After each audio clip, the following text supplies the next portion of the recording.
स्वागत आहे तुमचा Day 21 of winter arc series.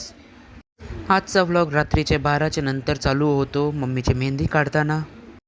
सकाळी उठून चहा पिला, श्रीमान लेजंडचा व्हिडिओ बघत बघत मग भांडी रचून घेतली. त्यानंतर दिवाळीचे गिफ्ट्स भेटलेले ते ओपन केले. त्यानंतर पप्पांनी नाश्ता आणलेला, मग नाश्ता केला.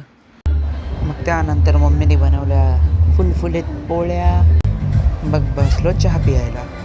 मग मम्मीची रांगोळी काढण्यात मदत केली. गडगडलेले ढग ऐकून वाटत नव्हता की पाऊस थांबणार आहे. मग निघालो आम्ही पूजेला जायला. चरणकमळांची पूजा होती होली मैदानात कोपरखेरण्याला. मग पूजेला पोचलो. खूप आनंददायक वाटलं पूजा करून आणि मग निघालो घरी जायला भरभरले पावसाळ्यात. आणि मग सर्वजण बसलो जेवायला. Time to do it again tomorrow.